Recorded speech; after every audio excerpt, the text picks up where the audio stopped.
നമസ്കാരം. ഫാരമൗണ്ട് ഫോർജ് എന്ന് പറഞ്ഞിട്ടുള്ള കമ്പനിയുടെ IPO വന്നിട്ടുണ്ട്. അതായത് ഈ കമ്പനിയുടെ മെയിൻ പ്രോഡക്റ്റ് എന്ന് പറയുന്നത് ഈ ഫോർജ്ഡ് ഫിറ്റിങ്സ് ആണ്. ഫോർജ്ഡ് ഫിറ്റിങ്സ് എന്ന് പറയുന്നത് നമ്മൾ മോൾട്ടൺ മെറ്റൽ ഒരു ഡൈക്കകത്ത് ഉരുക്കി ഒഴിച്ചുണ്ടാക്കുന്ന, അല്ലെങ്കിൽ അതിനുശേഷം അത് ഹീറ്റ് ട്രീറ്റ്മെൻറ്റ് ചെയ്ത് അല്ലെങ്കിൽ അത് മറ്റ് പ്രോസസ്സുകൾ ചെയ്തിട്ടുണ്ടാകുന്ന പ്രോഡക്റ്റുകളാണ്. അതായത് മെയിനായിട്ട് ഈ ഫ്ലാഞ്ച്, അതുപോലെ തന്നെ വാൾസിൻ്റെ ബോഡി, ബോണറ്റ്, മറ്റു കാര്യങ്ങൾ, ഇത്തരം കാര്യങ്ങളെല്ലാം ഉണ്ടാക്കുന്ന ഒരു കമ്പനിയാണ്. മഹാരാഷ്ട്ര ബേസ്ഡ് കമ്പനിയാണ്. കമ്പനിയുടെ IPO ആണ് വന്നിട്ടുള്ളത്. ആദ്യം തന്നെ ഈ കമ്പനിയുടെ ജസ്റ്റ് പ്രോഡക്റ്റിൻ്റെ ഒരു ഡീറ്റെയിൽസുമായി നമുക്ക് ജസ്റ്റ് നോക്കുക.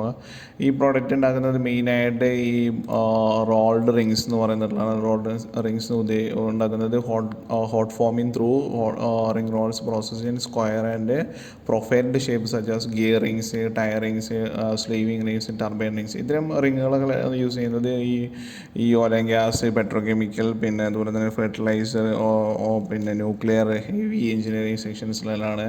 പിന്നെ അതുപോലെ തന്നെ ഈ ഫ്ലാഞ്ചസ് നമുക്ക് എല്ലാവർക്കും അറിയാം. പൈപ്പ് സിസ്റ്റംസ് ബോൾട്ട് ചെയ്ത് അല്ലെങ്കിൽ പൈപ്പ് ഫിറ്റേഴ്സിനെ കണക്ട് ചെയ്യാൻ വേണ്ടി യൂസ് ചെയ്യുന്നതാണ്. അപ്പോൾ അതിന് ഡിഫറെൻറ്റ് കൈൻഡ് ഓഫ് ഫ്ലാഞ്ചസ് ഉണ്ട്.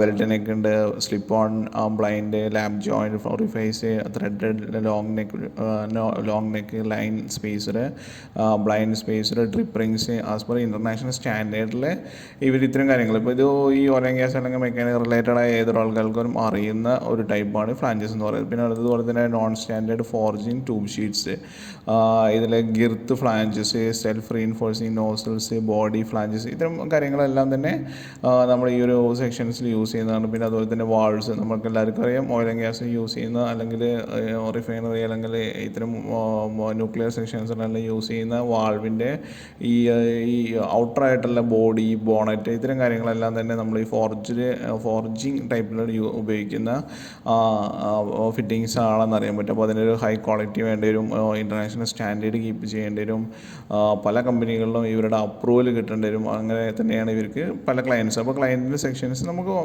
പറയാവുന്നതാണ്. അപ്പോൾ ഈ കമ്പനിയുടെ ഇനി യൂസ് ചെയ്യുന്ന സെക്ഷൻസ് എന്ന് പറഞ്ഞാൽ petrochemical, general heavy engineering, chemical and fertiliser, pressure vessel, heat exchanger, thermal wind, nuclear plant, പിന്നെ അതുപോലെ പൈപ്പ് ലൈൻസ്. അപ്പോൾ ഇത്തരം കാര്യങ്ങളെല്ലാം യൂസ് ചെയ്യുന്നതാണെന്ന് അറിയാൻ പറ്റും.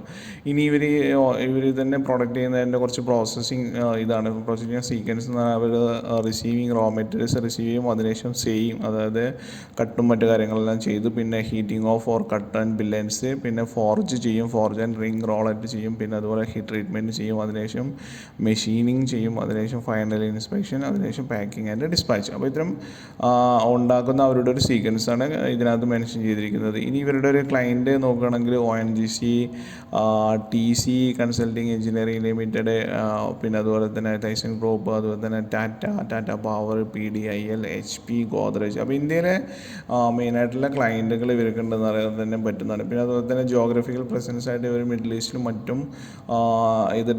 അവരുടെ ഒരു പ്രസൻസ് ഇപ്പോൾ അവർ ചെയ്തിട്ടുണ്ട്. അതായത് കമ്പനി ഗ്രോയിങ് സെക്ഷനിലാണെന്ന് ഉദ്ദേശിക്കുന്നത്. ഓക്കെ, അപ്പോൾ ഈ കമ്പനിയുടെ ജസ്റ്റ് ഒരു IPO ഡീറ്റെയിൽസിലോട്ട് പോവുകയാണെങ്കിൽ കമ്പനിയുടെ പ്രൈസ് ബ്രാൻഡ് 57 മുതൽ 59 ഷെയറാണ്, 2000-ഓളം ഷെയറാണ് നമ്മൾ പർച്ചേസ് ചെയ്യേണ്ടി വരുന്നത്. ഒരു ചെറിയ കമ്പനിയാണ്, 1994 തുടങ്ങിയ കമ്പനിയാണ്. മെയിനായിട്ട് മഹാരാഷ്ട്രയിലെ പിന്നെ കോംതിയിലും കലാപൂരിലെല്ലാം പ്ലാന്റ് ഉള്ളൊരു കമ്പനിയാണ്.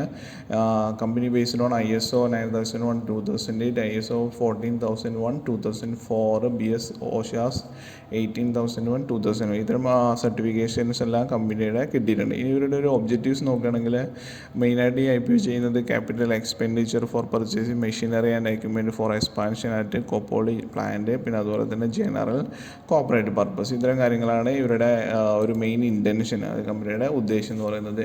ഇനി IPO ഓപ്പൺ ചെയ്യുന്നത് 17 സെപ്റ്റംബറിലാണ്, അതുപോലെ തന്നെ ക്ലോസ് ചെയ്യുന്നത് 19 സെപ്റ്റംബറിലാണ്. അലോട്ട്മെൻറ്റ് ഈസ് എക്സ്പെക്റ്റഡ്, ഫൈനലൈസ് ചെയ്യുന്നത് 20-ാം തീയതിയാണ്. Refunds will be initiated and 23 സെപ്റ്റംബറിൽ ഒന്നുകിൽ റീഫണ്ട് അല്ലെങ്കിൽ നമ്മൾക്ക് കമ്പനിയുടെ ഷെയർസ് കിട്ടുന്നതാണ്. Credit of shares demat accounts is also expected 23 സെപ്റ്റംബറാണ്. പിന്നെ അതുപോലെ തന്നെ ഇവരുടെ ഒരു minimum lot size of application is 2000 ഷെയറാണ്. അതായത് ഏകദേശം 1,18,000 രൂപ നമ്മൾ പേ ചെയ്യേണ്ടി വരും. പിന്നെ അതുപോലെ തന്നെ HN1 2 ലോട്ട്സ് 4,000 ആണ് മേടിക്കേണ്ടത്. അത് 2,36,000 രൂപയോളം നമ്മൾ പേ ചെയ്യേണ്ടി വരും. ഇനി കമ്പനിയുടെ ഒരു ജസ്റ്റ് ഇവരുടെ ഒരു കഴിഞ്ഞ കാലത്തുള്ളൊരു ഫിനാൻഷ്യൽ ഇത് നോക്കുകയാണെങ്കിൽ ഫിനാൻഷ്യൽ കാര്യങ്ങൾ നോക്കുകയാണെങ്കിൽ കമ്പനിയുടെ ഒരു റവന്യൂ ഗ്രോത്ത് എല്ലാം നോക്കുകയാണെങ്കിൽ ഇവരുടെ അസറ്റ്സ് ഒരു 2 വർഷത്തെ അസറ്റ്സ് നോക്കുകയാണെങ്കിൽ 2022 5 ലാക്കിലാണ് ഇത് കൊടുത്തിരിക്കുന്നത്, ക്രോറിലല്ല. ചെറിയ കമ്പനിയാണ്. 5450 ലാക്കായിരുന്നു. അത് ഇപ്പോൾ 2022 8179 ലാക്കായിട്ട് മാറിയിട്ടുണ്ട്. അതായത് കൂടിയിട്ടുണ്ട് അസറ്റ്. റവന്യൂവും 9243 ആയിരുന്നു. അത് 2024 ആകുമ്പോഴേക്ക് 11,363 ആയിട്ട് റവന്യൂ ഇൻക്രീസ് ചെയ്തിട്ടുണ്ട്.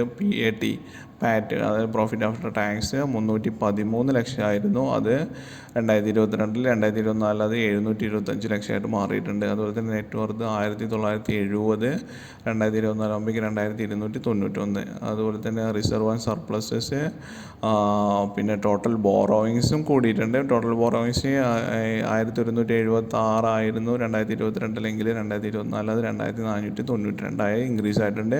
ബട്ട് ബോറോയിങ്സ് കൂടുമ്പോൾ തന്നെ അവർക്ക് അസറ്റ്സും റവന്യൂ നല്ല രീതിയിൽ തന്നെ ഇൻക്രീസ് ആയി എന്നും നമ്മൾക്ക് കാണാൻ പറ്റുന്നതാണ്. അപ്പോൾ ഇത്തരം കാര്യങ്ങളാണ് ഈ ഒരു കമ്പനിയുമായി ബന്ധപ്പെട്ടിട്ടുള്ള ഇത് പറയുന്നത്. ഇനി ഇവരുടെ ഒരു strength, weakness, SWOT, strength, weakness, opportunities, അതുപോലെ തന്നെ ത്രെട്ട്. സ്ട്രെങ്ത്ത് എന്ന് പറയുന്നത് എക്സ്പീരിയൻസ്ഡ് മാനേജ്മെൻറ്റ് ടീമാണ്, focus on quality and process optimisation ആണ്, പിന്നെ ലോങ് ടൈം കസ്റ്റമർ റിലേഷൻഷിപ്പാണ്, അതുപോലെ തന്നെ effective branded and digital marketing activities ആണ്, പിന്നെ അതുപോലെ തന്നെ diverse range of forgery product meeting national international standard ആണ് എന്നുള്ളതാണ്. അപ്പോൾ ഇത്തരം കാര്യങ്ങളെല്ലാം ഇവരുടെ ഒരു ക്വാളിറ്റി കീപ്പ് ചെയ്യുന്നു. അതുപോലെ തന്നെ മാനേജ്മെൻറ്റ് എന്താ പറയുക ഇംപ്രൂവ്ഡും അതുപോലെ തന്നെ അഗ്രസീവായിട്ടുള്ള മാനേജ്മെൻറ്റാണ്. മറ്റു കാര്യങ്ങളാണ് ഇവരുടെ സ്ട്രെങ്ത് ആയിട്ട് പറയുന്നത്. വീക്ക്നെസ് എന്നത് നമ്മൾ ആദ്യം പറഞ്ഞു, ലിമിറ്റഡ് ജോഗ്രഫി പ്രസൻസ് ആണ്. പക്ഷേ കമ്പനി എന്താ പറയുന്നത് അവരുടെ ഒരു പ്രോഗ്രസിങ് സ്റ്റേജിലാണ്. സോ ഓഫ് കോഴ്സ് അവർ ജോഗ്രഫിക്കൽ അവരുടെ പ്രസൻസ് അവർ ഇൻക്രീസ് ചെയ്യും IPO ചെയ്തതിന് ശേഷം എന്നും നമുക്ക് കാണാൻ പറ്റുന്നതാണ്. ജോഗ്രഫിക്കൽ പ്രസൻസ് ആയിട്ടാണ് ഫസ്റ്റ് വീക്ക്നെസ്. പിന്നെ അതുപോലെ തന്നെ സ്പെസിഫിക്കായിട്ട് ഇൻഡസ്ട്രിയൽ സെക്ടേഴ്സ്, അത് കുറച്ച് സെക്ടേഴ്സ് മാത്രമാണ് ഇവരുടെ ഇൻഡസ്ട്രിയൽ റവന്യൂ കിട്ടുന്നത് എന്നുള്ളതൊരു വീക്ക്നെസ് ആയിട്ട് പറയുന്നു. പിന്നെ opportunities, expansion of manufacturing capabilities through Khopoli plant, പിന്നെ അതുപോലെ തന്നെ potential for entry new industrial application and market, growing demand of petrochemical, oil and gas and heavy engineering sectors. ഇത്തരം സെക്ടേഴ്സിൽ കോമ്പറ്റീഷൻസ് കമ്പാരിറ്റീവ്ലി കുറവാണ്.